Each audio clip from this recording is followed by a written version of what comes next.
Welcome back to the Happy Scrappy Quilt Along, and if you missed out on last week, head on over to that video. I'll include a link up here and in the description below. Head on over to that video and get caught up on the beginning process of cutting out our squares, or if you're using pre-cuts, you don't have to do that, but sorting the squares and pairing them. Really simple beginning steps that if you missed out on, it's going to be easy to catch up. The quilt pattern, the Happy Scrappy Quilt Pattern, is a free download available at bayhillstudio.com. I will include a link to that in the description below as well. And I think that's all you need to know. It's a 7-week quilt along, and you can jump in at any time. There's 2 weeks where we're going to talk about basting and quilting at home, and if you're sending your quilt off to a professional quilter, you can skip those weeks 5 and 6 and jump on into week 7 where we do the binding. So it's flexible, and this is a very beginner friendly quilt, so you can easily follow along. If you've never made a quilt before, this is a great place to start. You're going to master the skill of making a half square triangle, which can open up possibilities for so many different quilt designs and even quilt blocks. You'll use half square triangles in a myriad of quilt blocks in the future, and so it's just a great skill to learn. So this week we're going to be making that quilt block, the half square triangle block, and let's just get started. Let's dive right in.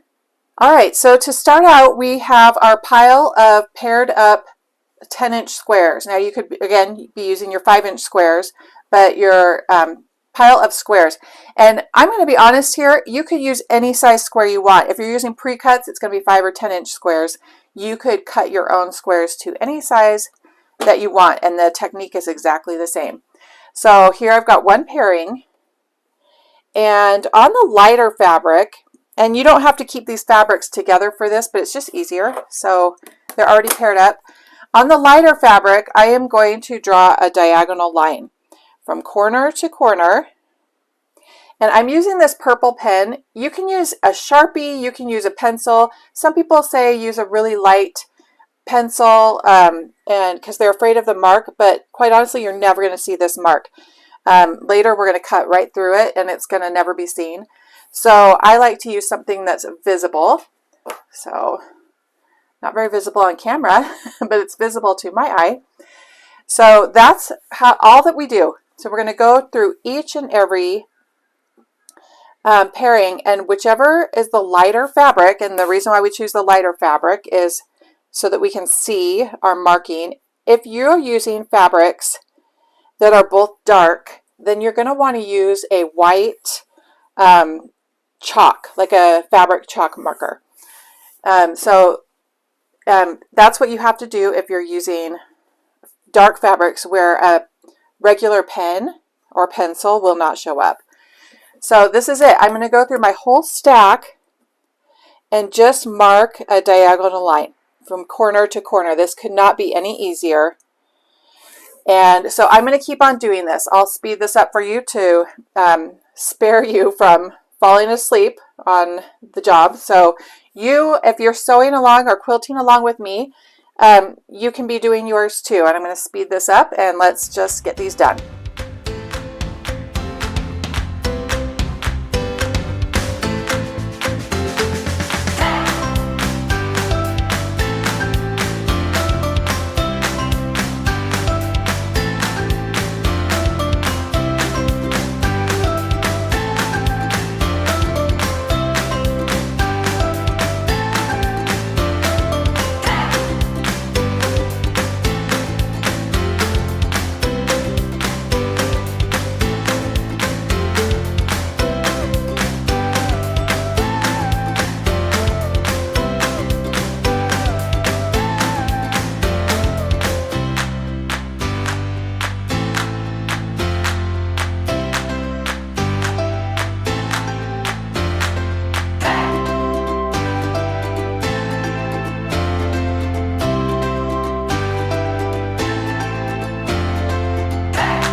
So our next step, we've marked all of our diagonals, and now we're going to stitch 1/4 inch from each side of our line that we drew. So I'm going to start out on this side,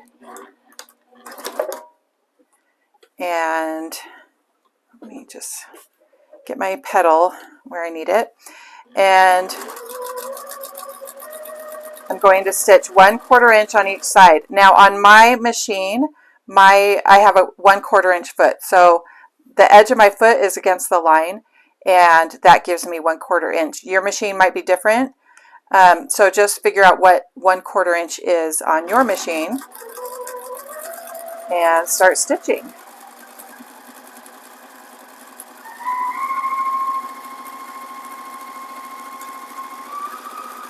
When you get to the end, you don't have to backstitch. In fact, this is just my opinion and how I was taught. When you backstitch, sometimes that can, and it's really important to do sometimes. I'm not going to say never backstitch, but here it can cause bulk right there, which I don't want. And so instead, I am going to go past the edge several stitches.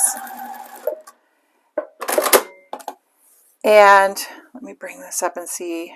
You can see it locks the thread right here. Those stitches created a lock, and so I don't worry about not backstitching there. At the front, I am going to backstitch just once because I don't have that. Now, if I were chain piecing, I don't have to backstitch at all, and I will chain piece my next one so that I can show you what that's like. So again, 1/4 inch off of this side.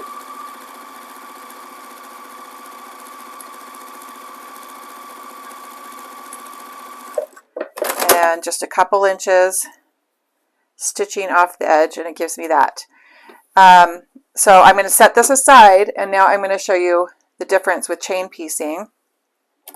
Start out the same way at the very first block.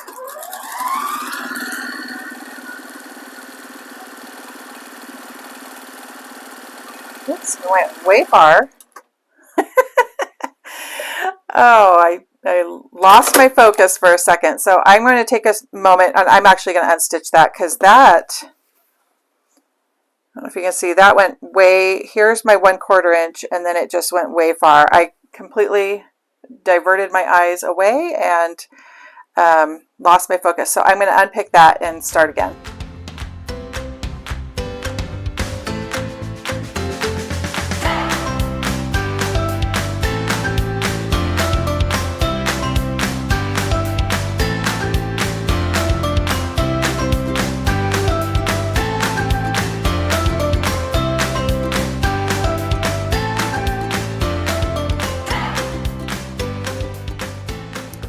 Okay, you can see I accidentally picked a thread in the fabric, so I'm hoping that that's not going to show very much, but we're just going to keep on going. So I'm going to start back about 1 inch from where I started to unpick. And I'm just going to keep on going. Hold on, let's see what happened. Okay.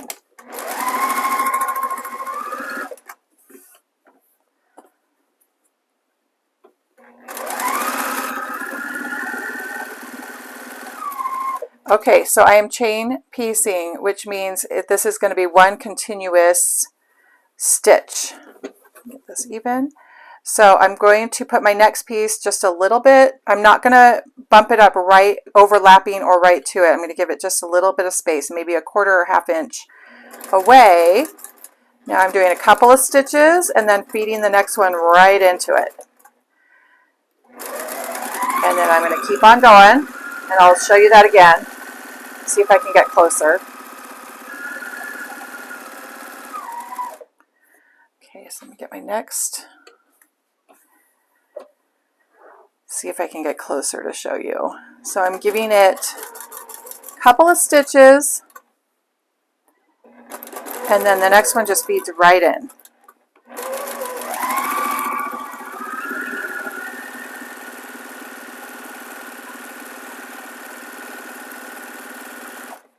And I'll do another one. these blocks lined up as best as I can. The squares won't always line up perfectly, but we do our best.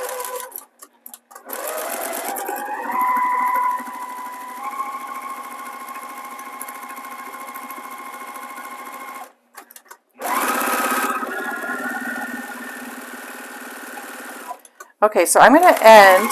Now, normally, if I wasn't demonstrating this, I would just keep on going through all of them. And it just saves so much time. But I'm going to now flip this around. So this is the side on the left now. So when I was stitching on the right, but I've flipped it around. And now I'm going to stitch on the right again. So my stitched line is on the left. I'm going to start again. And I'll show you how we chain piece the second side.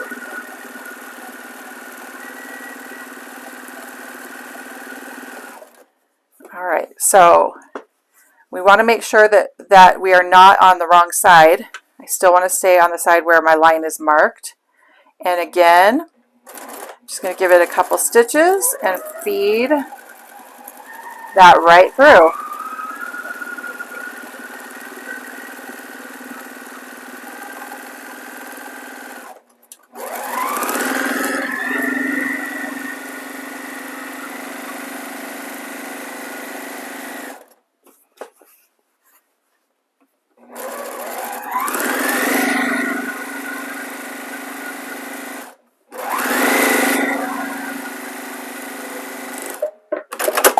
So you can see how much time that's going to save. Now I'm just going to snip those so that they are separated. And just be careful so you're not snipping the fabric. Just snip those threads, and we're going to set these aside. So I'm going to continue with the rest of my pile.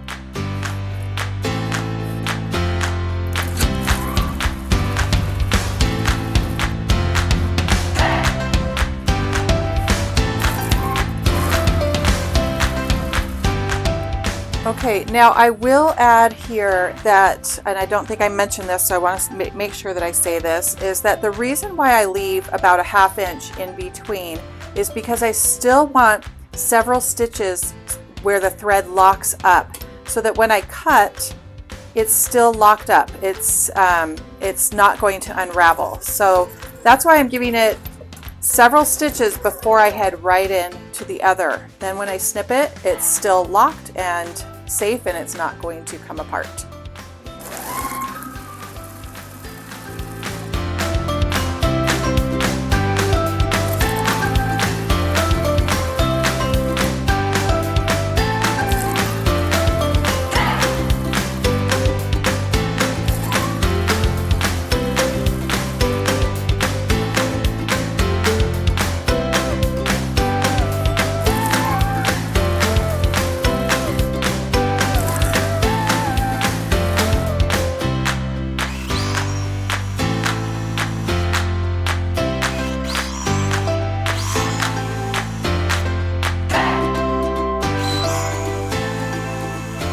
I finished going all on the right side, so now I have flipped my fabric around, and I'm going to be chain piecing the entire length now on the other side. So this side that was on the right side before is now on the left side, and it's completed, and now I'm working on the other side.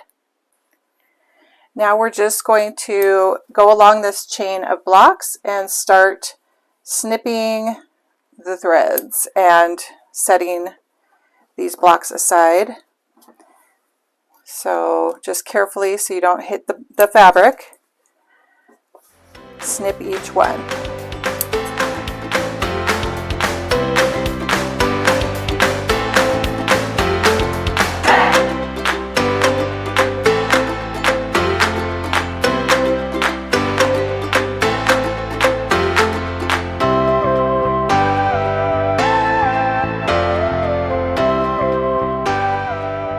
Next step is simply, let me take one block and I'll set all the rest aside, is simply lining up your ruler along the line that you drew, exactly on that line. And then you're going to take your rotary cutter And you can do this with scissors. It's just going to take a lot longer, but I've done it with scissors many times. Take your rotary cutter and just slice right along that line. Okay, so that's that line that we drew, and you have stitching on either side. So when you slice through that line, you're fine. You've got stitching, so everything's still held together.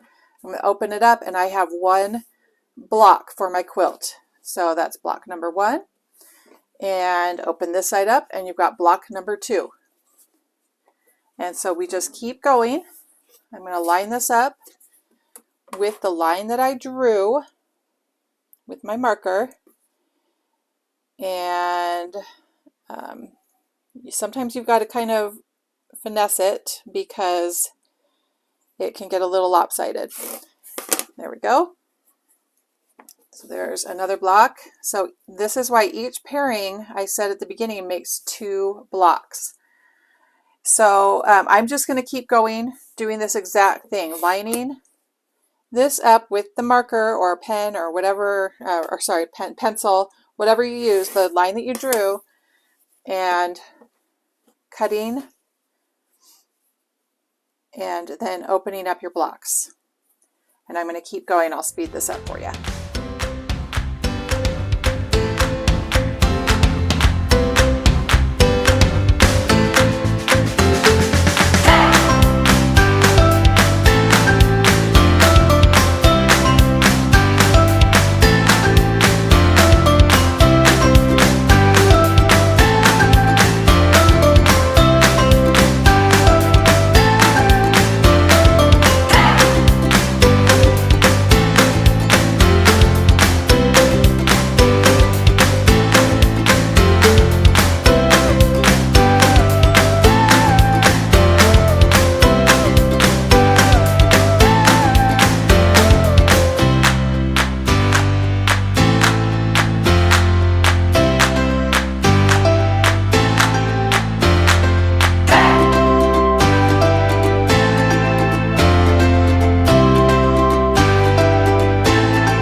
Our next step is just to simply press our blocks. So I've got my little iron heated up, and when you press a half square triangle block, you typically want to press the seam toward the darker fabric.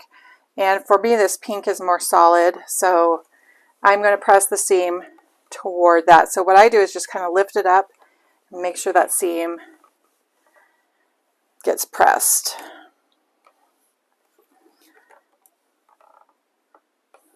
Like so. Now you can use a light starch if you want. At this stage, I don't typically feel like I need to use starch, but for a more complicated block, I actually will, just to make sure that I can square up the block. I'm not going to square up these blocks. If you want to, you can. And by square up, I mean you're going to make sure that all your blocks are the exact same size. So our block is measuring 9.5 by 9.5 inch square. And when I'm making more complicated blocks, they tend to be really off in their measurements. It might be a 1/4 inch larger on the length as opposed to the width. And so what I will do is I like to use this mister, and this one is from Riley Blake Designs. You can get misters on Amazon, and what it does is it sprays a really fine mist. When I use a regular starch bottle, I get heavy droplets, like one that just fell right there, but that's not typical for a mister. And what those big droplets do is they can create burn marks or little stains in your fabric. The mister sprays an even mist over the fabric. And so I won't do this for any of my other blocks for this, because these are simple blocks. The measurements are going to be really good, almost exact on all of the blocks. On a more complicated block, I definitely will typically starch them and then square them up. So I will put them on my cutting mat and make sure that I trim them down to the size that they need to be for the quilt. So if my block is measuring 12.5 by 12.25, I'll just get my ruler out and I'll cut them all down to 12.25 or 12 inches or whatever the final block measurement needs to be. So that's squaring up so that your width and height are the same and that your block, it ends up being the correct final measurement. Again, we don't need to for this one. This is going to work out just fine. So I'm going to set that aside and keep going. Now I am guilty of ironing versus pressing. So pressing is holding your iron down like this, and that's what we should be doing when we're quilting. I tend to go like this. That's what I do.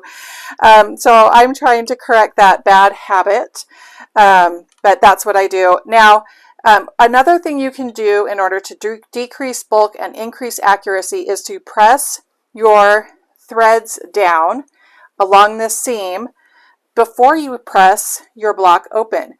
And that really enmeshes the threads into the fabric. It buries them in the fabric. And then I just kind of gently push out from the center, and then you really should press and not iron. Ironing is moving like this. It just can create an unevenness in your fabric and stretch out parts of the fabric. And so pressing will give you a more accurate result. Now, another thing you can do to increase your accuracy and give you a crisp line in pressing is to use a quilter's clapper. So clothing tailors use these a lot, and so they're usually called a tailor's clapper, and you can find these on Amazon. This one is from Riley Blake Designs, and they made this specifically for quilters. And you just press it down on the seam, and it's going to trap the steam in between your ironing board surface and the wood clapper, and it's going to give you a really nice crisp line. So those are some options for you. I'm going to bury the thread here, just going over it just for a second, not too long, and then I'm going to press my seams open toward the dark side. So I don't know if you've all seen the meme of Darth Vader or Star Wars meme where it says press towards the dark side, and so you can always remember that with the Darth Vader. All right, so give it a quick press on the quilter's clapper, and I am just going to keep going. You can see the process. You do not have to bury your threads like this. I do it out of habit, but it really does make a difference. Sometimes it makes all the difference in getting an accurate block. Again, these don't have to be perfectly accurate. This is such a simple block that you're not going to be off on your measurements. You're really not. It's going to be, unless your seams were all different from each other here. If you kept these all at a good 1/4 inch and they're all the same, your blocks should be the same. They should be accurate. All right, so here we have to decide which one is the dark side. I'm going to go with this blackberry gingham. It's not going to really matter, but that's the goal, is pressing towards the dark side, because the dark side will hide the seam better than like a really light fabric will. All right, I'm going to speed this up for you and we'll press through all of these.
All of our blocks are finished, so you should have 42 of these half square triangle blocks.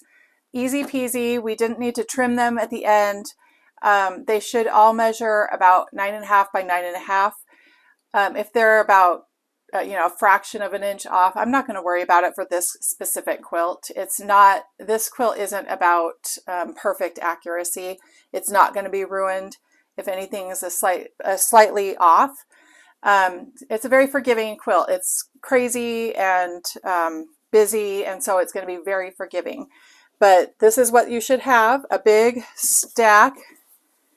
Woo, look at that. Big stack of half square triangles. So by now, if you are a beginner, you can say you have mastered the skill of making a half square triangle, and you're going to use it for a million different blocks going forward. It's a component of so many blocks, and so you're going to be so grateful that you're comfortable with it and confident with it. Coming up, next week, we're going to arrange our blocks in multiple different ways so that you can see options for how you want your finished design to look. So I'm going to lay them out on the floor, and then I'm going to rotate them and arrange them in different ways so you can see some possibilities. And that is our goal next week, is arranging them and then sewing them into rows. And that's it. So stay tuned. And again, free download on the website. Link is below. And for the Happy Scrappy Quilt. And I hope to see you next week. Have a blessed day.